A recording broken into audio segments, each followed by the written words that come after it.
Alright, if your notes are a little sketchy for concept 10, then this might help you out. We have different types of roots and how they behave. So first of all, if you have the number of degrees is at least equal to the number of roots that you have. You have 1, 2, 3, 4 roots here, and so this is actually going to be to the 4th degree. This one you have 1, 2, 3, 4. It's called a double root. So that would be to the 4th degree. You have 1, 2, 3, 4. You have 1, 2 roots, so that's just 2 degrees. You have 1, 2, 3, 4, 5 roots. You have 1, 2, 3 roots, 1, 2 roots, 1, 2 roots, and 1, 2, 3, 4 roots there. So you have the degrees is at least equal to the number of roots because some of them are double, etc. For the start and behavior, I have been teaching my students that you start drawing over here. So this one we would consider a positive, and this one here we would consider a negative. And if you look, it's going to be y equals some sort of positive something here if it looks like that, and y is equal to some sort of negative thing here if it looks like that. So you can call it your end behavior or your start behavior, but this is where I always start having my students draw the pictures. So again, if it's negative, it goes down here, and if it's positive, it goes up here. On the other side, it just kind of is what it is, depending on how you went through. So types of roots, if you have just like an x, or if you have x plus 2, or you have x minus 3, any of those types of roots, just pass right through, just like normal, like they did with parabolas. If you have like x squared or x plus 2 squared, those guys here bounce. And if you have x cubed or x minus 3 cubed, where it's a cube like that, it goes through, but it goes through slowly. So let's look at some examples. So first of all, this is positive, so it is going to start up.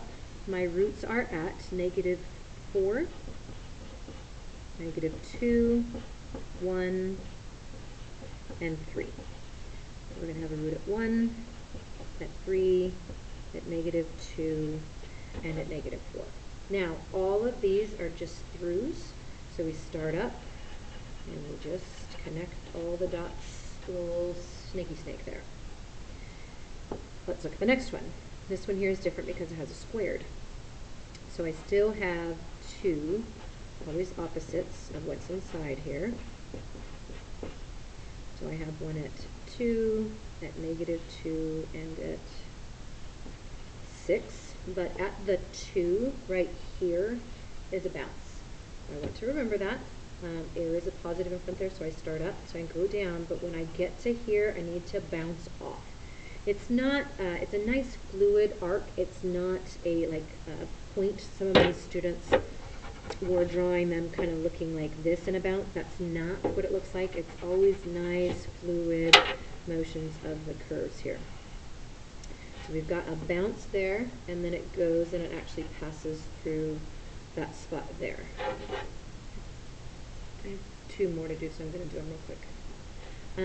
Okay, so let's go ahead and look at one that has a cube, and then also one that has a negative. There's a negative one. We'll do this negative one here. So look at 5. At 5, we have our roots are at negative 1, at 3, and at 2. So we have one right here, 2, and 3. This one here, the cubic, at this point right here, is a slowdown. So it is a plus in front, so we start up, we go through, but then this one here, we need to take our time and kind of slow it down and have it go through like that. So again, if it's cubic, it slows down. The last one that I'm going to go through with you is number 6. Number 6 are roots that there's just an x there, it's just 0, 0, because there's nothing with that, and then at negative 6. But at negative 6, it is a bounce. And at 0, it's going through, but it is a negative, so I'm going to start down. I'm going to just go right through there, and then here I'm just going to hit it and bounce right back up.